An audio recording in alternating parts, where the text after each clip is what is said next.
Bonjour, bonjour messieurs, dames, ici Éric Leray de l'émission Occident. Alors, après avoir fait une belle émission avec Jean-Luc Como, qui revient de loin, comme vous l'avez vu, il a passé plus de 3 ans de sa vie en hôpital psychiatrique, mais il s'en sort et puis il reprend des activités intellectuelles. J'ai le plaisir de recevoir, comme je l'ai reçu plusieurs fois, Guy Millière, qui est un grand spécialiste de la réalité américaine, mais aussi au niveau international, puisqu'il a plusieurs doctorats en économie, en philosophie, et en particulier sur la politique américaine, sur laquelle on va revenir. Aujourd'hui, on va parler dans un premier temps de la France, de la guerre entre la Russie et l'Ukraine, et on finira par la politique américaine, l'ère Biden. Alors, dans les livres que vous pouvez éventuellement, si ça vous intéresse, de creuser, vous avez l'analyse de Guy Millière sur Obama, donc le résistible ascension de Barack Obama, qu'il a écrit il y a quelques temps maintenant, le désastre Obama, puisqu'il fait une analyse de la politique américaine et internationale d'Obama, et au moment de l'élection, après Obama, Trump. Comme on le sait, c'est Biden qui est passé avec les situations qu'on connaît. Et au moment de l'ère Trump, donc, il avait écrit « La révolution de Trump ne fait que commencer » et « Ce que veut Trump ». Mais il y a 2 autres livres qui ont été écrits sur Trump, que je n'ai pas avec moi, que vous pouvez vous fournir sur Amazon ou en ligne. Et on finira par une réflexion sur l'Amérique monde, qui est un livre que je vous recommande. C'est vraiment un livre avec la 7e dimension, un autre ouvrage très important sur lequel on reviendra. L'Amérique monde, parce qu'on est peut-être dans une transition. On va voir. Alors, bonjour Guy. Bonjour. Bonjour. Alors, on est content de vous recevoir. Alors, pour introduire cette entrevue, il y a un article que vous avez écrit. Alors, vous collaborez à pas mal de revues importantes, hein, mais Drose Info est le principal média actuellement, puisque vous vivez maintenant aux États-Unis. Vous parlez dans un article d'une éthique en voie de disparition. Et je pense que c'est intéressant de commencer par là, parce que autant au niveau des médias qu'au niveau de la façon dont les échanges se font entre les sociétés, qui ne sont plus vraiment des démocraties, vous pensez que l'éthique est en voie de disparition? Oui, oui, tout à fait. Je dirais que c'est particulièrement marqué dans les sociétés européennes. Je dirais que le relativisme a tendance à prédominer peu à peu. Et je dirais que l'idée qu'il y a le bien, qu'il y a le mal, est une idée qui est en voie d'obsolescence dans le contexte européen.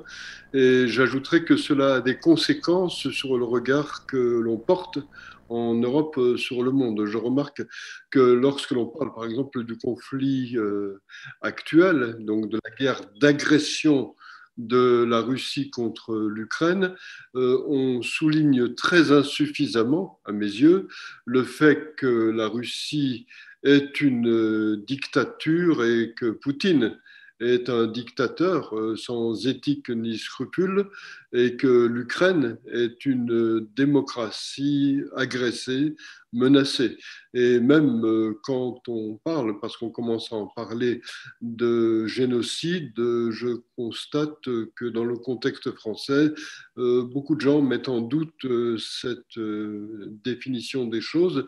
Et pourtant, si l'on regarde la définition qui a été donnée du génocide il y a quelques décennies, ce qui se passe présentement en Ukraine a une dimension génocidaire. Il y a des massacres de civils qui sont opérés d'une manière atroce et il y a une volonté très claire de la part de Vladimir Poutine de détruire largement la population ukrainienne. Pour une raison tout à fait claire, je dirais que Poutine a dit plusieurs fois que l'Ukraine n'existait pas et que donc le peuple ukrainien n'existe pas.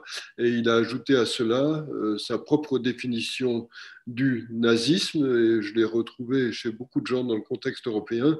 Pour Poutine, si l'on regarde les choses de près, on constate que tout nationaliste ukrainien est un nazi et que tout Ukrainien qui s'oppose à la Russie est un nazi.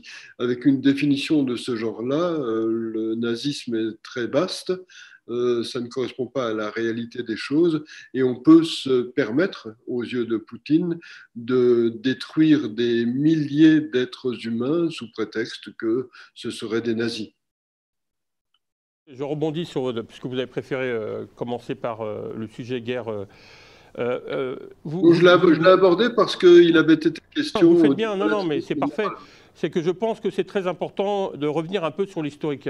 Alors, vous vous rappelez aussi que Staline avait eu des sentiments génocidaires envers l'Ukraine et que, en utilisant certaines communautés religieuses, et que ça expliquerait aussi un certain antisémitisme à l'époque. Mais vous expliquez aussi qu'il ne faut pas non plus projeter 80 ans plus tard des sentiments, comme vous devez de l'analyser, sur les gens qui sont nationalistes, comme on fait d'ailleurs en France avec Zemmour, en disant que c'est un nazi ou un antisémite, lui qui est juif, parce qu'il défend des discours nationalistes ou patriotes. Alors, est-ce que vous pourriez nous rappeler un peu les liens un peu entre la Russie et l'Ukraine, rapidement, pour montrer quand même qu'il y a un historique, c'est pas seulement la Crimée, là, mais qui a un historique quand même très lourd. Je dirais que l'Ukraine a fait partie des républiques soviétiques à l'époque où l'Union soviétique existait, mais à l'époque soviétique, Staline a procédé à une politique, c'était dans la deuxième partie des années 1930, une politique qu'il a appelée politique de dékoulakisation. C'est l'expression qu'il avait employée. Et la dékoulakisation, cela consistait à mettre fin à l'existence de propriétaires terriens pour que l'agriculture soit une agriculture complètement collectiviste. Et la région où il y avait le plus grand nombre de propriétaires terriens en Union soviétique, c'était l'Ukraine, parce que l'Ukraine a d'immenses plaines à blé, à céréales. Et donc la dékoulakisation, cela a consisté à organiser une famine généralisée en Ukraine. Les Ukrainiens l'appellent le Holodomor, et le Holodomor a provoqué plusieurs millions de morts ukrainiens.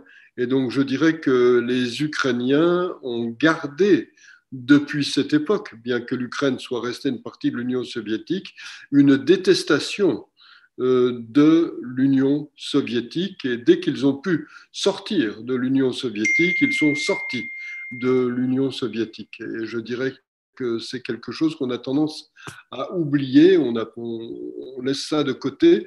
Et là-dedans, il y a eu, je dirais, une telle souffrance chez les Ukrainiens que les Ukrainiens ont eu des mouvements de résistance contre l'Union soviétique qui ont commencé très tôt, dès les années 1920. Et donc, il y a eu un rejet de l'Union soviétique très fort. Et il se trouve sans doute du cynisme de la part de Staline, que Staline a envoyé des commissaires politiques du Parti communiste soviétique pour superviser le génocide ukrainien, le Holodomor. Et il se trouve que les commissaires politiques qu'il a choisis pour superviser ce qui se passait. C'est toujours délicat à dire, mais c'est une réalité. Il se trouve qu'il y avait des bolcheviks qui étaient juifs, et donc il a envoyé des commissaires politiques juifs. Et donc je dirais que cela a ancré chez un certain nombre d'Ukrainiens une détestation des juifs. Les juifs ont été assimilés aux commissaires politiques envoyés par Staline qui ont provoqué et supervisé le Holodomor. Et donc, vous avez eu à ce moment-là un esprit de revanche et un esprit qui est un esprit aberrant, mais qui a existé, de détestation des Juifs. Donc, vous avez eu une montée de l'antisémitisme en Ukraine. Et je dirais que, hélas, c'est comme ça se produit souvent dans ces cas-là, les Ukrainiens n'ont pas fait de détails, ils ont détesté les Juifs. Et donc, vous avez eu une montée forte, oui, de l'antisémitisme en Ukraine. Mais cela a été lié aux circonstances. Et je dirais que lorsque je vois qu'aujourd'hui, on décrit l'Ukraine comme un pays essentiellement antisémite, je dirais qu'on se réfère à ce qui s'est passé il y a 80 ans et pas du tout à la réalité présente. La réalité présente est que les études internationales le montrent, l'Ukraine est un pays où l'antisémitisme est beaucoup moins présent que dans d'autres pays d'Europe centrale, même beaucoup moins présent qu'en Pologne, par exemple, et beaucoup moins présent qu'en Russie.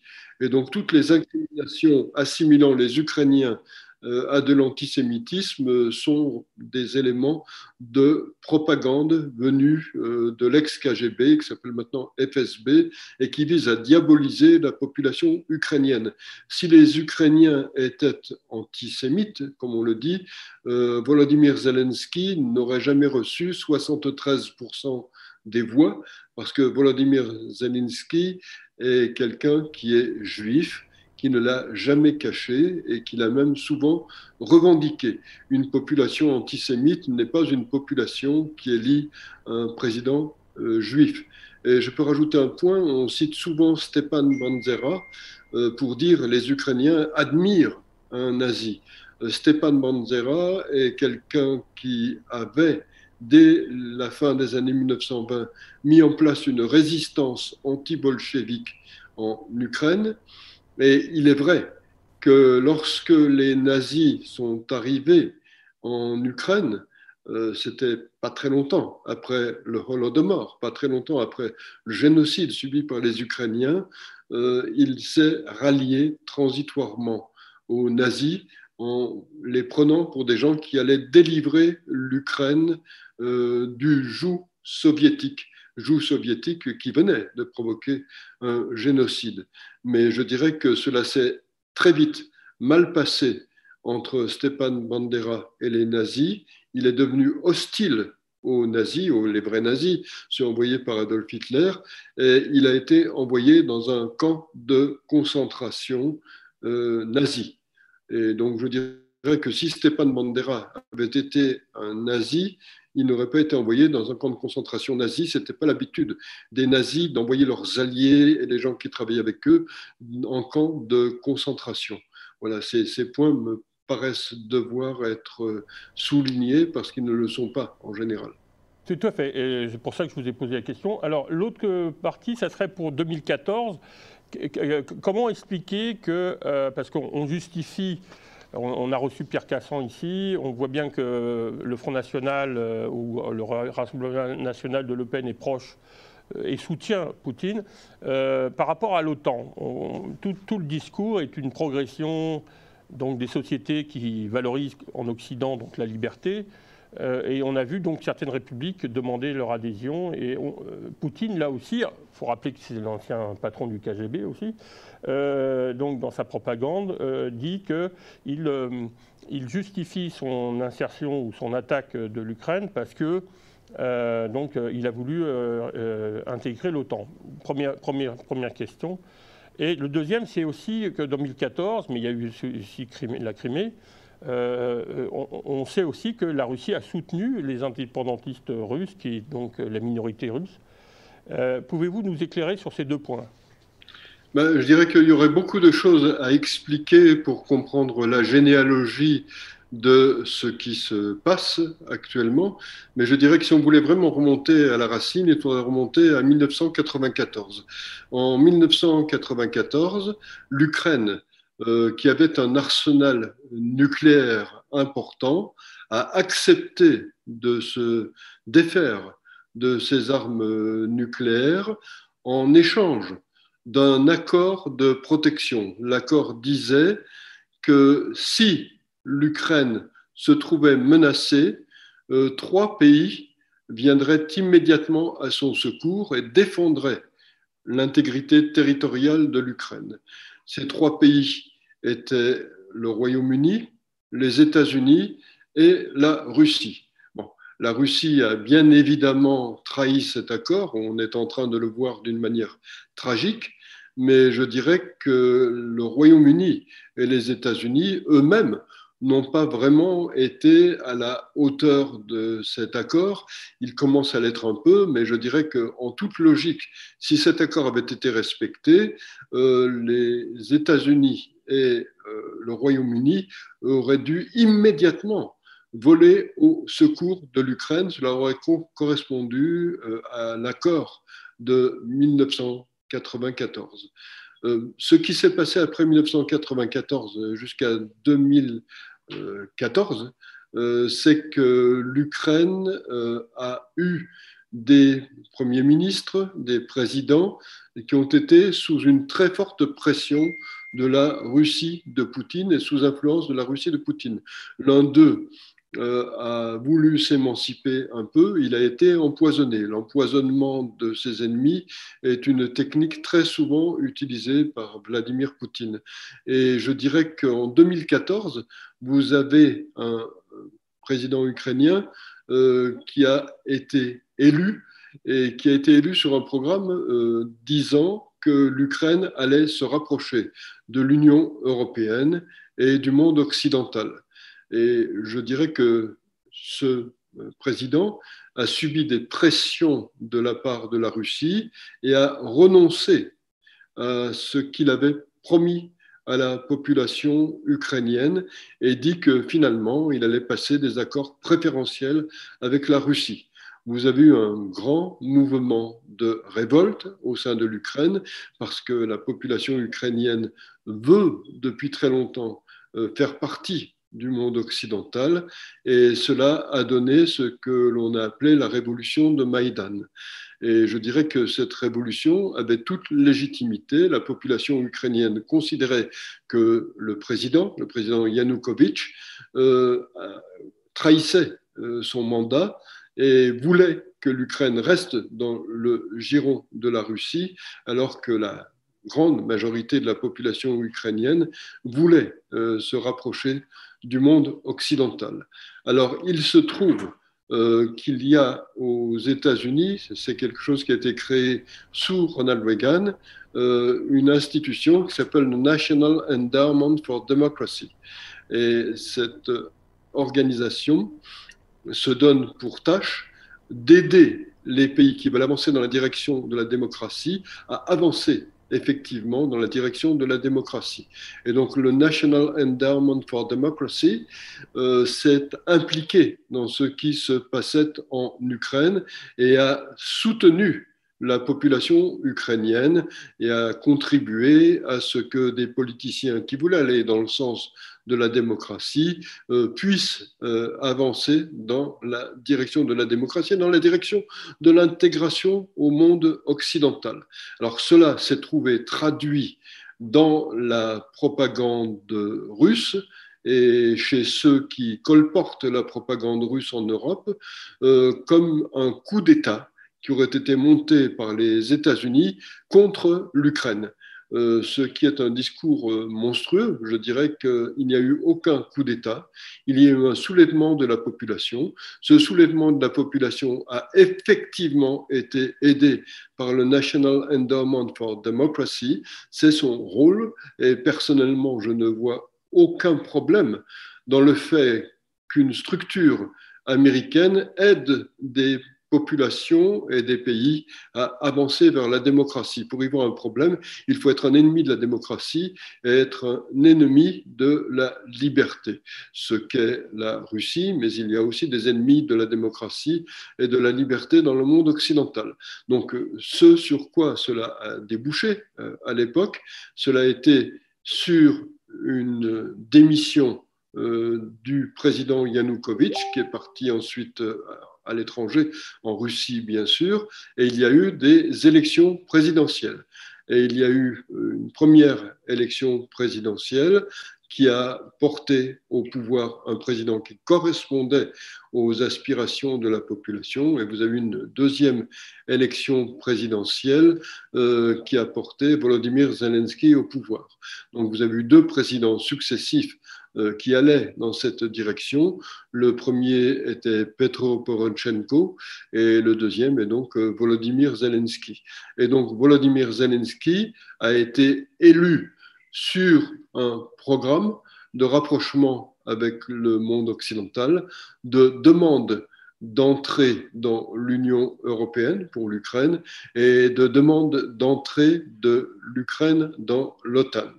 Pour ce qui concerne l'entrée dans l'OTAN, je dirais que dès 1994, l'Ukraine a demandé à entrer dans l'OTAN, ce qui était tout à fait logique, parce que le premier geste qu'ont fait les pays d'Europe centrale qui ont pu se délivrer du joug soviétique, ça a été de demander à entrer dans l'OTAN. Pourquoi cette demande d'entrer dans l'OTAN? Pour une raison très simple, c'est que l'OTAN a été conçue comme une structure de défense du monde libre, une structure de défense des démocraties. Et je dirais que les pays d'Europe centrale, tout juste délivrés du joug soviétique, ont voulu s'assurer que leur liberté durerait et que la Russie ne viendrait pas la menacer. Et donc je dirais que ce qu'a demandé l'Ukraine à l'époque, c'est ce qu'ont obtenu les pays baltes, Estonie, Lettonie, Lituanie, c'est ce qu'a obtenu la Pologne, c'est ce qu'a obtenu la Roumanie, c'est ce qu'a obtenu la Bulgarie, c'est ce qu'a obtenu la Hongrie, c'est ce qu'ont obtenu la République tchèque et la République slovaque. Donc, ça n'est pas quelque chose de complètement aberrant. Et je dirais que les États-Unis étaient favorables à l'entrée de l'Ukraine dès cette époque dans l'OTAN. Simplement, pour qu'un pays rentre dans l'OTAN, il faut qu'il y ait une unanimité des membres de l'OTAN. Et 2 pays ont noté leur opposition et n'ont pas voulu que l'Ukraine rentre dans l'OTAN, et ils ont une très lourde responsabilité, à mes yeux, dans la situation présente. Si l'Ukraine était rentrée dans l'OTAN, je dirais qu'il n'y aurait pas de guerre d'agression de la Russie contre l'Ukraine actuellement. Les 2 pays en question sont l'Allemagne, qui a toujours voulu garder des liens proches avec la Russie et qui n'a pas voulu froisser la Russie. Et le 2e pays est la France. Donc je dirais que l'Allemagne et la France ont une très lourde responsabilité, à mes yeux, dans la situation actuelle. Et je dirais que Poutine se sente menacé, dit se sentir menacé par l'éventuelle hypothétique entrée de l'Ukraine dans l'OTAN est un strict prétexte, et c'est un prétexte fallacieux. C'est un prétexte fallacieux parce que tous les pays que j'ai cités il y a un instant sont membres de l'OTAN et le sont depuis longtemps. Est-ce que l'un d'eux a menacé la Russie un seul instant? La réponse est non. Vous n'avez pas de menace de la Pologne contre la Russie, vous n'avez pas de menace de la Roumanie, de la Bulgarie, des pays baltes, de quelque autre pays d'Europe centrale que ce soit vis-à-vis de la Russie. Ce sont des pays qui vivent paisiblement et ce sont des pays qui bénéficient de leur liberté, de la pérennité de leur liberté parce qu'ils sont dans l'OTAN et parce qu'ils sont de facto protégés par l'armée américaine qui est la principale armée de l'OTAN. Et je dirais que l'Ukraine voulait simplement ce dont les autres pays que je viens de citer ont pu disposer, strictement rien d'autre.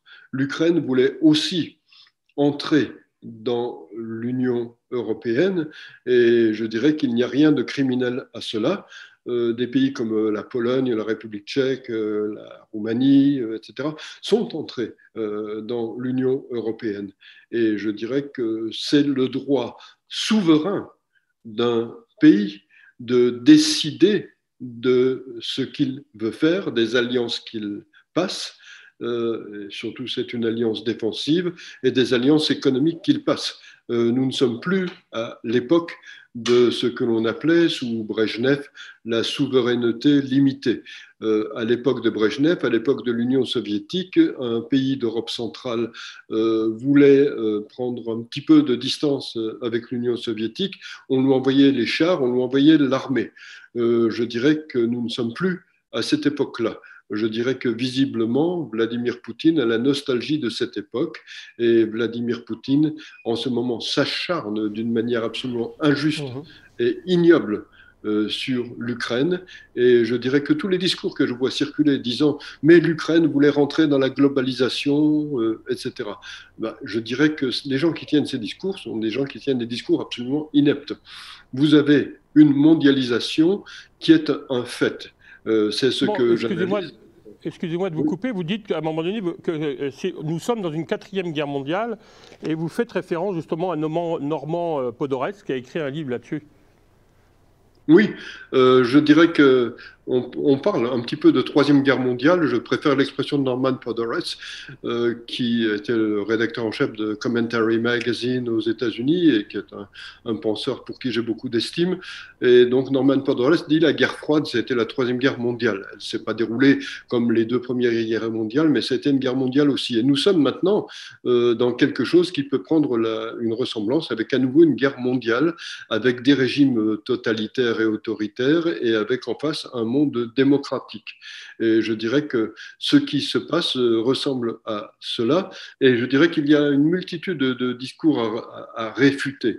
Donc, le premier discours à réfuter est celui que je viens de réfuter, je pense, en ayant dit ce que j'ai dit concernant les prétextes utilisés par Vladimir Poutine pour agresser l'Ukraine.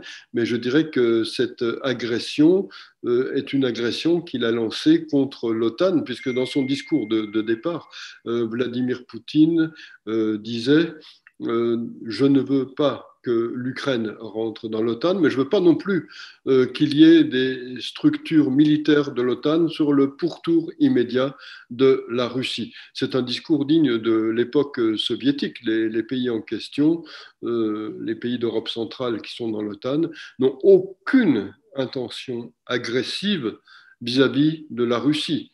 Au contraire, ce sont des pays qui craignent une agression venue de la Russie. Et je dirais que ce qui est en train de se passer en Ukraine montre pour le moins que la Russie peut avoir des intentions agressives, criminelles et destructrices. Et je disais qu'un autre prétexte utilisé par un certain nombre de gens, c'est un discours que je vois très largement circuler, était un discours disant « mais en voulant rentrer dans l'OTAN, en voulant rentrer dans l'Union européenne, l'Ukraine voulait rentrer dans la mondialisation. » Et je disais, il y a une distinction qui doit être faite entre la mondialisation qui est un fait et ce qu'un certain nombre de gens appellent le mondialisme. La mondialisation, c'est un fait. Je dirais que nous sommes dans un monde où il y a du commerce, il y a des transactions commerciales sur l'ensemble de la planète. C'est cela, la mondialisation. La mondialisation, c'est aussi l'existence d'Internet qui permet de communiquer d'un bout à l'autre de la planète, de faire circuler de l'argent très facilement. La mondialisation existe, c'est un fait. Il y a des technologies qui existent et personne ne va les couper. Il y a des régimes totalitaires qui voudraient peut-être les couper, mais ils n'y parviendront pas. Et par contre, vous avez un projet que certains appellent mondialisme, qui consiste à vouloir créer un gouvernement mondial. Et c'est un projet que certains ont pu élaborer à Davos. Ça fait partie du projet de Great Reset.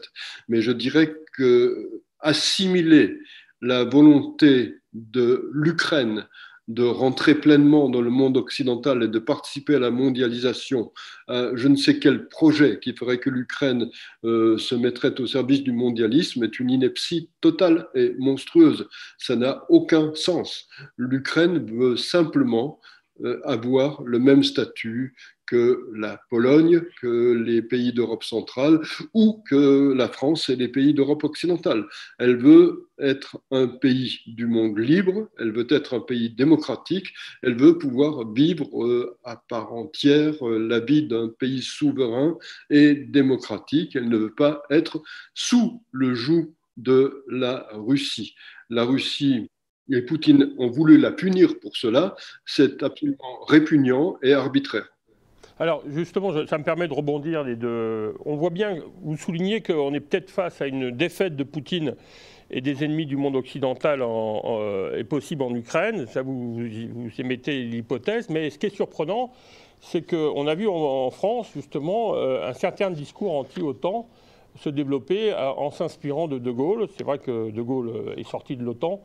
Alors, est-ce que vous pourriez nous éclairer sur cette dérive actuellement de l'intervention disons, de Poutine en Ukraine, qui pourrait aboutir à une sorte de catastrophe pour la Russie.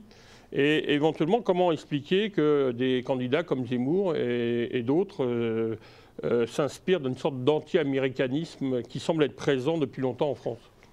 Oui, là, il y a deux sujets dans ce que vous venez me demander. Il y a la situation actuelle en Ukraine, en raison de la guerre d'agression menée par la Russie, et puis il y a l'attitude dans le contexte français. Donc je vais traiter ces deux points successivement. Commençons par le premier que je viens d'indiquer, c'est-à-dire la situation en Ukraine.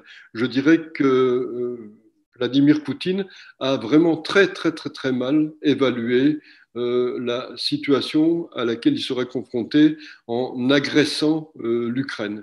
Je dirais que c'est en filigrane de son discours du 24 février, lorsqu'il a lancé sa guerre d'agression, Vladimir Poutine pensait d'une part que la population ukrainienne accueillerait les troupes russes à bras ouverts. Ça ne s'est pas passé.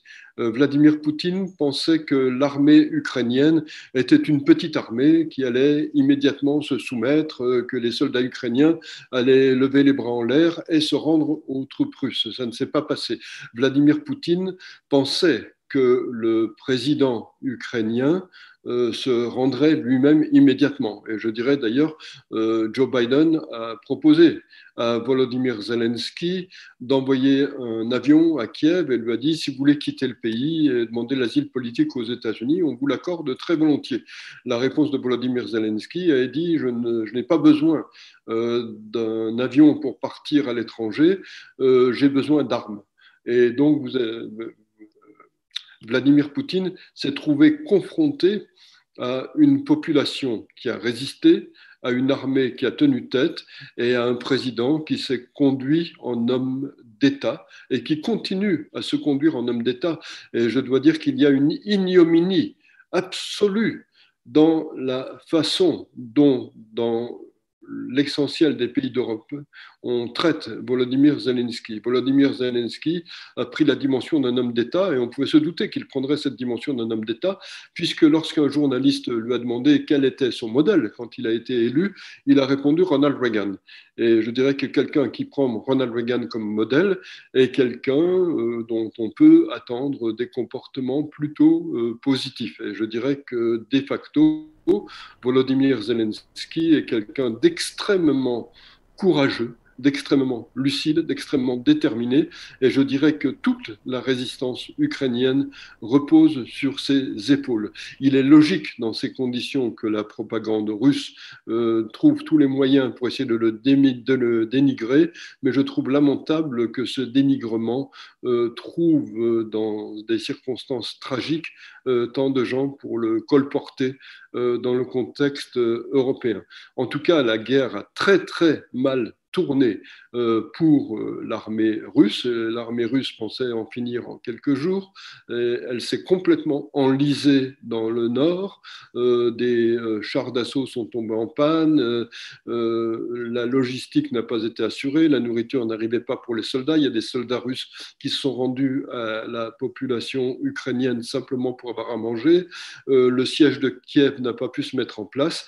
Et il y a eu tellement de pertes dans l'armée russe et tellement de destruction de matériel que Poutine a décidé d'un retrait rapide de l'armée russe. Et je dirais que là, vous avez eu une victoire de l'Ukraine dans le nord, qui est une victoire très nette. Et je dirais que, hélas, cette victoire s'est accompagnée de crimes abominables qu'on a découverts parce que les soldats russes ont laissé les traces de leurs crimes et de leurs abjections derrière eux.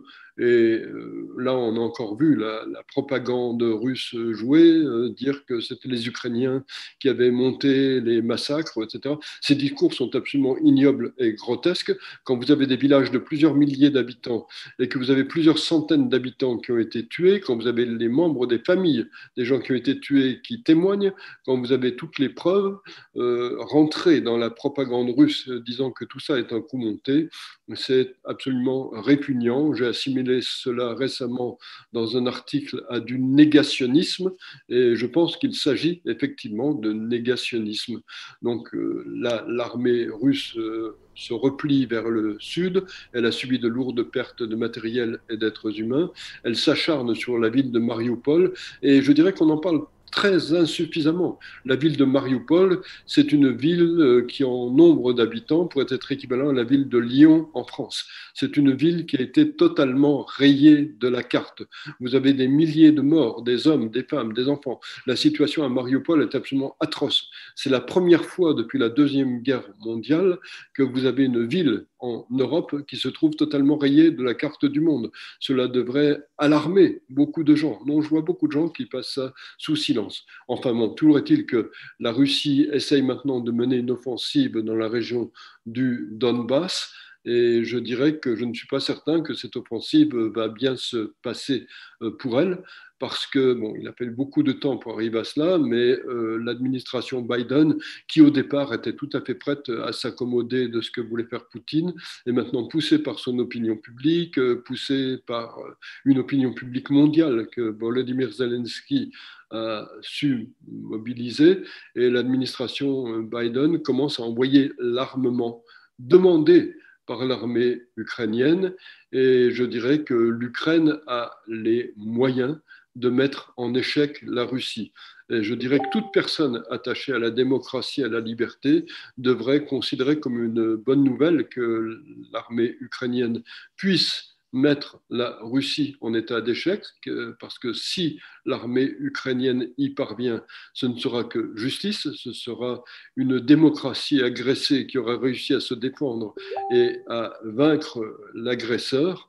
Et après, hélas, il restera à reconstruire l'Ukraine qui a subi des dégâts absolument immenses et immondes. Mais je dirais que toute personne attachée à la liberté, toute personne attachée à la démocratie, toute personne attachée à la dignité de l'être humain devrait être résolument du côté de l'Ukraine et du côté de Volodymyr Zelensky, qui a gagné le statut de grand homme d'État et qui entre dans l'histoire par la grande porte. J'ajouterai maintenant ce qui concerne la situation en France. Je dirais qu'en France, il y a hélas un anti-américanisme qui est très présent à gauche, très logiquement. Le Parti communiste en France a eu pendant des années et des années 20% des voix, même des fois un peu plus que 20% des voix. Et bien évidemment, les communistes, comme le disait un commentateur dans les années 1950 en France, les communistes ne sont pas à gauche, ils sont à l'est. Et les communistes ne rêvent pas de Paris, ils rêvent de Moscou. Et ils rêvaient de Moscou à l'époque de Joseph Staline. Et je dirais qu'ils n'ont pas beaucoup changé depuis. Il y a une haine chez les communistes de la démocratie et il y a une haine des États-Unis parce que les États-Unis sont la principale puissance démocratique du monde. Et je dirais que cette haine contamine toute l'extrême gauche et une large partie de la gauche dans le contexte français. Je dirais qu'on peut la retrouver aujourd'hui parce que la gauche en France est en pleine déliquescence chez Jean-Luc Mélenchon, par exemple, qui est l'un des derniers personnages de gauche à surnager dans la débâcle de la gauche française. Et du côté de la droite française, de la droite entre guillemets, je dirais que, hélas, il y a eu une prise en main d'une large partie de la droite par De Gaulle et par les gaullistes. Et je dirais que De Gaulle est lui aussi quelqu'un qui a été fondamentalement anti-américain. De Gaulle a préféré, à la fin de la Deuxième Guerre mondiale, s'allier avec les communistes et s'allier avec Joseph Staline plutôt que de laisser la France être réorganisée par les États-Unis parce qu'il y avait une dimension orgueilleuse chez lui.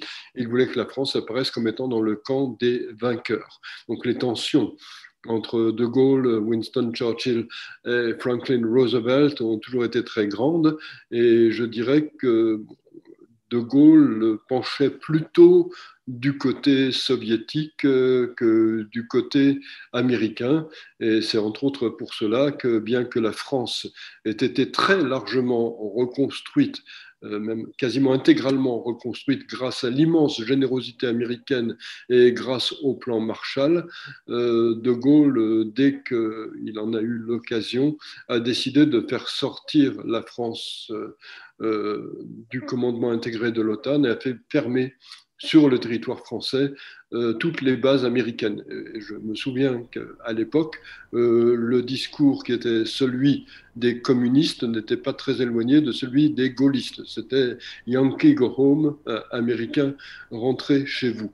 Et donc je dirais que quand vous avez encore aujourd'hui des politiciens en France qui disent qu'il faudrait une Europe de l'Atlantique à l'Oural, ils reprennent un mot d'ordre qui était celui du général de Gaulle. Le problème dans ce mot d'ordre, c'est que l'Europe occidentale est constituée de démocratie, démocratie imparfaite, cette merde, mais démocratie quand même.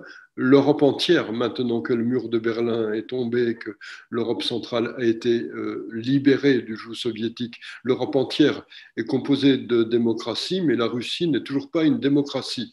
Donc, quand on parle d'Europe, de l'Atlantique à l'Oural, quand on dit il faudrait plutôt que l'Europe se rapproche de la Russie, on oublie une chose importante et à mes yeux essentielle, c'est que la Russie est toujours une dictature et que cette dictature a des volontés prédatrices que l'on voit actuellement. Et je dirais que ça, c'est quelque chose qui est complètement occulté. Et je dirais que là, actuellement, Éric Zemmour a tenu des propos qui allaient dans cette direction.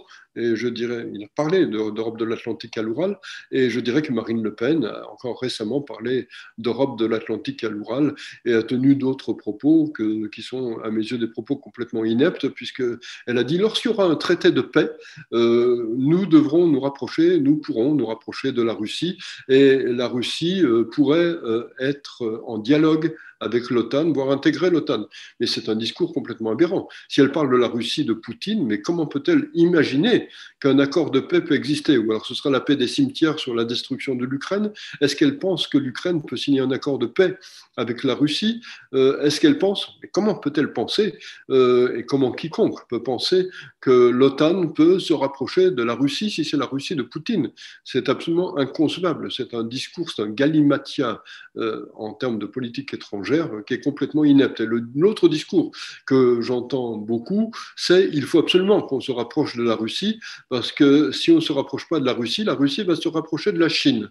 Mais les gens qui disent cela n'ont pas l'air d'être au courant de la réalité. La réalité, c'est que la Russie est très proche de la Chine depuis longtemps, a une alliance stratégique avec la Chine. Et lorsque je parle de 4e guerre mondiale, je souligne précisément l'alliance qui existe entre la Russie, la Chine et le régime des Mollahs en Iran. Ces trois pays font former une alliance autoritaire, totalitaire, hostile au monde occidental et de facto en guerre avec le monde occidental. Et je dirais que si vous regardez ce qui a été au cœur de la visite de Vladimir Poutine en Chine, à Xi Jinping, au début des Jeux Olympiques de Pékin, vous voyez la signature d'un document qui scellait profondément l'accord entre la Russie et la Chine. Et vous voyez au cœur de cet accord qu'on entérine dans cet accord la volonté prédatrice de la Russie sur l'Ukraine et la volonté prédatrice de la Chine sur Taïwan. Et donc je dirais que si les choses s'étaient bien passées pour Vladimir Poutine, et s'il avait réussi à avaler l'Ukraine et à soumettre l'Ukraine, je pense que la Chine aurait envisagé de lancer des opérations contre Taïwan. Ça s'est mal passé du côté de l'Ukraine, ça continue à mal se passer pour Vladimir Poutine, et je dirais que la Chine, du coup, est beaucoup plus circonspecte. Je dirais que la Chine se dit Vladimir Poutine a très mal calculé son coup et il se retrouve dans une situation très inconfortable et très précaire. Et donc, nous avons un allié qui est un allié très chancelant. Et puis, en étant chancelant, en commettant maintenant ouvertement des monstruosités, cet allié est quelqu'un qui se met dans une position où le monde entier commence à le considérer comme un criminel contre l'humanité dont il faudrait trouver un moyen de se débarrasser.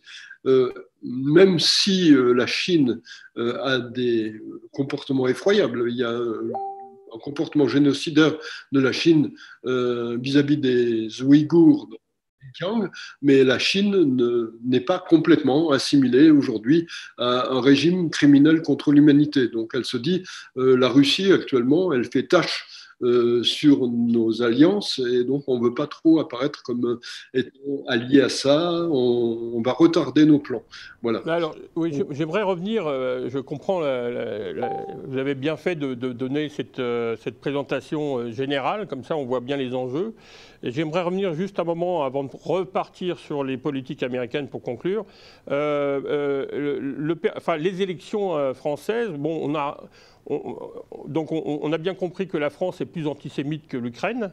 On espère retrouver le père Patrick Desbois qui a développé donc, tout son travail pour la Shoah par balle, mais lui-même défend l'Ukraine actuellement, on le voit bien dans ses postes et dans ses positions. Donc il ne fait pas la confusion entre il y a 80 ans et aujourd'hui. C'est important de le souligner. Bon. Mais vous dites qu'effectivement, il y a une vieille extrême droite marquée par l'anti-américanisme et la gauche aussi. Mais en fait, on peut constater que, on en a parlé avec Jean-Luc Akomo, tous les partis sont étatistes. Donc on n'a pas beaucoup. Est-ce que, enfin, je dirais la question simple, il n'y a pas beaucoup de partis de droite en fait qui valorisent une approche classique libérale où à la Bastia, où on essaye de retirer l'État dans la vie des citoyens. On a l'impression que tous les partis politiques, que ce soit Macron qui est un énarque ou Madame Le Pen ou Monsieur Zemmour, sont tous imprégnés de cette intervention étatiste. Oui, ben c'est exact. C'est assez tragique pour la France. La France est un pays dans lequel l'opinion publique est travaillée par des éléments qui peuvent venir du gaullisme ou qui peuvent venir de la gauche. Et je dirais qu'une pensée effectivement libérale, ouverte à la mondialisation positive vis-à-vis des États-Unis, qui reste la première puissance du monde libre, et ouverte à Israël, c'est quelque chose qui n'existe quasiment pas dans le contexte français actuel. Je dirais que quand je vivais encore en France, j'ai travaillé avec des hommes politiques pour qui j'ai gardé de l'estime et qui sont toujours des amis. J'ai beaucoup d'estime et d'amitié pour Alain Madelin, par exemple, mais je dirais que ce sont des gens qui ont des positions très minoritaires dans le contexte français. Je le constate, c'est une réalité qui me consterne et je dirais que lorsque je vois que l'on dit que Emmanuel Macron est libéral, cela m'afflige. Je dirais que la France est le pays du monde développé qui a les prélèvements obligatoires, c'est-à-dire impôts plus taxes les plus élevés, et la France est le pays qui a les dépenses publiques les plus élevées aussi. Et je dirais que ça monte à des niveaux qui sont très, très hauts. Je dirais que pour ce qui concerne les prélèvements obligatoires, la France est pas très loin des 50%. C'est-à-dire que presque 50% de la richesse produite en France est prélevée par le gouvernement, prélevée par l'État. Et pour ce qui concerne les dépenses de l'État, on est dans des chiffres absolument astronomiques. Je dirais qu'on était à 55-56% avant la pandémie et maintenant on est dans des chiffres qui atteignent ou dépassent 60%. Donc je dirais que la liberté économique est quasiment éteinte en France. Beaucoup de gens ne s'en aperçoivent pas. Il y a tous les ans, publié par un think tank conservateur aux États-Unis qui s'appelle Heritage Foundation et par le Wall Street Journal, un Index of Economic Freedom dans le monde. La France est au 52e rang de l'Index for Economic Freedom. Tous les pays européens sont beaucoup plus libres économiquement que la France. Même des anciens pays d'Europe centrale comme la Roumanie, la Bulgarie, la Hongrie, la Pologne. La situation de la France est une situation absolument tragique. Et je dirais que là, les Français vont se retrouver à devoir choisir entre Emmanuel Macron, qui est un étatiste et un socialiste moderne, mais pas du tout un libéral, et une personne qui a un programme économique qui est très proche de celui de Jean-Luc Mélenchon et des positions en politique étrangère qui sont des positions poutiniennes. Et je dirais que c'est un choix épouvantable. Je comprends que certains n'aient pas envie d'aller voter. On peut dire, juste pour finir sur la France, est-ce que Zemmour n'a pas été utilisé comme un épouvantail, comme Mitterrand l'avait fait pour le Parti communiste et le Front National à l'époque, pour que, en fait, Macron, avec son aide médiatique et économique, il y en a quand même certains qui le soutiennent, pour avoir Madame Le Pen en face de lui au deuxième tour, parce qu'il n'a pas fait de campagne, il n'a pas fait de bilan sur ses 4 ou 5 ans au pouvoir. Il va être réélu rapidement. Non, non, mais c'est tout à fait exact. Je pense que Macron voulait se retrouver face à Marine Le Pen et il se retrouve face à Marine Le Pen. Et effectivement, pendant toute la campagne, Éric Zemmour n'a pas arrêté d'être démoli, d'être insulté, alors que Marine Le Pen a été très, très épargnée. Et je pense qu'il y avait effectivement derrière cela une stratégie. Je dirais qu'on a enlevé des épaules de Marine Le Pen le poids d'apparaître comme étant d'extrême droite, mais maintenant ça revient. Maintenant on utilise à nouveau le discours disant qu'elle est d'extrême droite. Je dirais que cette définition de l'extrême droite, d'ailleurs, est une définition qui me paraît inepte. Marine Le Pen, on peut la définir comme étant nationaliste, comme étant économiquement socialiste et comme étant plutôt pro-poutinienne. Voilà. Bon, et tout ça, ça. Alors, vous expliquez, pour finir sur, excusez-moi de vous couper, pour finir sur la politique étrangère générale, vous dites que nous sommes dans cette situation, que ce soit en France, on l'a compris, ou en Europe, parce que, bon, je rappelle que nous sommes avec Guy Minière, qui a écrit 3 ouvrages sur Obama, l'irrésistible ascension de Barack Obama, ensuite le désastre Obama et après Obama, Trump. Bon, on sait comment l'élection s'est passée après avec Trump. Et il a écrit plusieurs ouvrages donc, sur la révolution de Trump ne fait que commencer, ce que veut Trump, et 2 autres ouvrages pour expliquer aussi comment l'élection s'est passée. Mais on sent bien qu'entre la politique d'Obama, qui est encore à la tête du pouvoir aux États-Unis, puisque en fait on peut dire que Biden est une marionnette de l'administration Obama, vous dites que c'est à cause de ce personnage qu'on a choisi comme apparence, quoi, pour pouvoir avoir une politique qui remet en cause, disons, le statut de leader des États-Unis, mais aussi la place fondamentale de l'Occident et une remise en cause des valeurs de liberté et de responsabilité.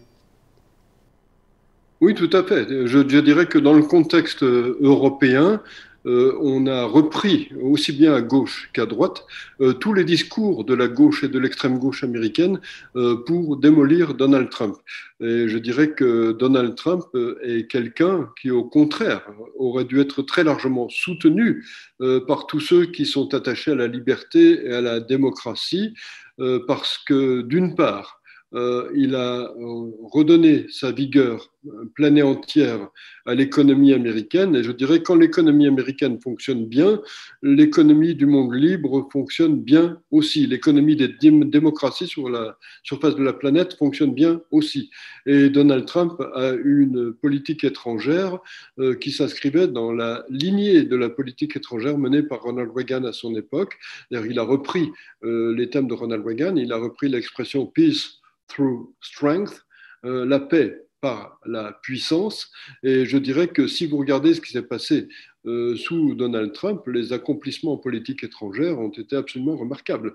La Russie n'a pas bougé d'un pouce, la Chine n'a pas bougé d'un pouce non plus, l'Iran s'est trouvé endigué, l'islam radical a complètement reculé partout sur la planète, vous n'avez plus eu d'attentats, vous avez eu une avancée majeure vers la paix au Proche-Orient qui a été les accords d'Abraham, et vous avez eu une décision destruction complète de l'État islamique. Et je dirais que malgré tout cela, on n'a pas arrêté de diaboliser d'une manière absolument ignoble Donald Trump.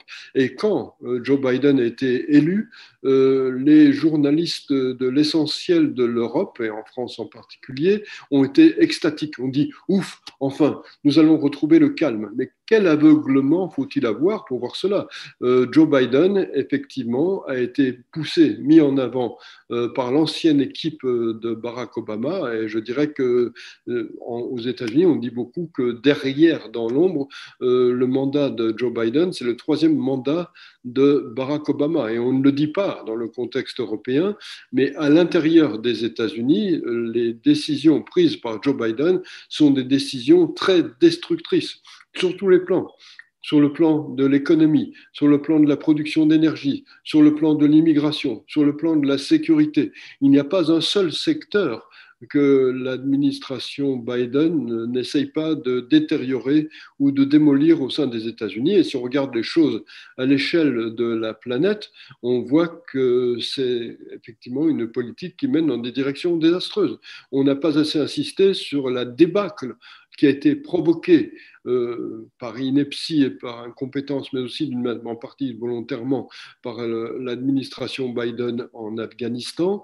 On ne voit pas que s'il y a l'agression de la Russie contre l'Ukraine, c'est parce que l'administration Biden a fait preuve d'une faiblesse parfois complice vis-à-vis de la Russie. Et maintenant, elle essaie de se rattraper, mais néanmoins, elle a fait cela.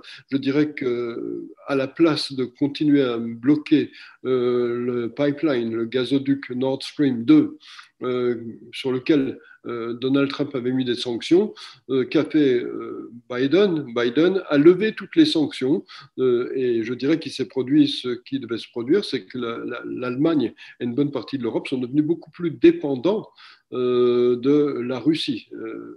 Donald Trump avait dit, si vous faites cela, vous allez faire que l'Allemagne et l'Europe vont devenir beaucoup plus dépendantes vis-à-vis de la Russie et vous allez enrichir la Russie. Il y a aussi autre chose dont on ne parle presque jamais, qui a été fait par l'administration Biden, qui a considérablement enrichi la Russie et qui lui a permis de mener sa guerre d'agression, d'enclencher cette guerre d'agression, c'est le fait que l'administration Biden a fermé l'essentiel des lieux de production énergétique aux États-Unis. Quand vous diminuez la production d'énergie sur la surface de la planète, cela veut dire que vous diminuez l'offre alors que la demande reste intacte. Qu'est-ce que cela provoque? Ça provoque une hausse des prix absolument énorme. Et je dirais que lorsque Donald Trump a quitté la Maison-Blanche, le baril de pétrole oscillait entre 35 et 40 dollars. Maintenant, le baril de pétrole est au-dessus de 100 dollars. Et quand vous êtes un pays qui vit essentiellement de la production de gaz et de pétrole, cela fait rentrer des sommes considérables dans vos caisses. Je dirais que d'un seul coup, Joe Biden a doublé et voire triplé à certains moments les revenus que la Russie peut tirer du gaz et du pétrole. Et donc, je dirais que Joe Biden a été une aubaine extraordinaire pour la Russie. Mais je dirais que vous avez aussi une politique de faiblesse vis-à-vis de la Chine et une politique de faiblesse vis-à-vis de l'Iran. Et vous avez des tensions et des inquiétudes qui se dessinent au Proche-Orient actuellement. Et c'est pour cela qu'il serait très important que l'agression de Poutine en Ukraine s'achève par une défaite, parce que cela va casser en partie l'engrenage de guerre mondiale voulu par la Russie, la Chine, l'Iran. Et nous sommes dans une situation mondiale très très dangereuse, et cette situation mondiale très dangereuse, elle est le fruit amer, le fruit pourri de la politique menée par l'administration Biden aux États-Unis, qui est une véritable catastrophe pour les États-Unis, mais aussi une catastrophe pour le monde. Justement, je rebondis pour conclure cette émission. Alors, ça remet en cause ce que vous appelez l'Amérique monde, on a compris, je conseille les auditeurs de lire. Mais j'aimerais finir sur le Canada parce que vous avez une réflexion sur le Trudeau, Justin Trudeau d'ailleurs, qui a été Nathalie Graby-Lévy a fait une chronique sur l'autre claque, comment il a été reçu par l'Europe. Assez mal, semble-t-il. J'aimerais que vous pouvez nous commenter un peu cet article, parce que vous allez quand même assez fort en parlant de dictature. Est-ce que, bon, il y a la gestion de la pandémie, mais il y a aussi la façon dont il dépense l'argent public pour acheter tout le monde. Alors, qu'est-ce que vous en pensez de notre Justin Trudeau? Ben, je pense que Justin Trudeau est une catastrophe. Je pense que Justin Trudeau a pris pendant la pandémie des mesures totalement liberticides, totalement arbitraires. Et je pense que la révolte des camionneurs, la révolte des Teamsters au Canada était pleinement et entièrement légitime. Je dirais que le Canada est un pays de droit anglais, de droit britannique, et donc normalement le Bill of Rights anglais s'applique. Je dirais que Justin Trudeau s'est conduit comme un dictateur, s'est conduit d'une manière autoritaire, et d'ailleurs je dirais que là, je vis aux États-Unis et je peux y circuler librement, mais si je voulais me rendre au Canada, je ne disposerais pas des libertés dont je dispose aux États-Unis. Et donc, malgré l'administration Biden aux États-Unis, je jouis de plus de liberté que je n'en aurais si j'étais encore en France. Par contre, au Canada, je dirais que les libertés sont très restreintes. Je dirais que Justin Trudeau n'incarne pas la tradition de liberté qui est celle du Canada et qui est celle qui est censée être garantie par le droit anglais, le droit du monde qui parle anglais. Je dirais que Justin Trudeau est quelqu'un qui a une dimension autoritaire de gauche et d'extrême gauche très néfaste pour le Canada et pour sa population et je dirais pour son économie aussi. Bon, je vous remercie beaucoup, Guy Minière, pour cet éclairage. Je rappelle que vous êtes l'auteur de plusieurs ouvrages sur Obama, sur Bush et sur Trump, et que vous allez sortir bientôt un livre en anglais sur Israël, que vous avez fait une version française, et un livre aussi sur la France qui va bientôt paraître en 2023, qui fera sûrement une analyse plus en détail de ce qu'on a vécu pour faire émerger les manipulations éventuelles. Merci beaucoup, Guy Minière. Merci beaucoup. Merci, messieurs, dames. J'espère que cette entrevue vous a éclairé. Je pense que rarement, à part dans les émissions de Lux Media, on a l'occasion d'avoir une analyse de professionnels, de vrais professionnels de la politique américaine, pas comme celle qu'on peut voir dans certaines chaires dans les universités au Québec ou en France. Merci beaucoup.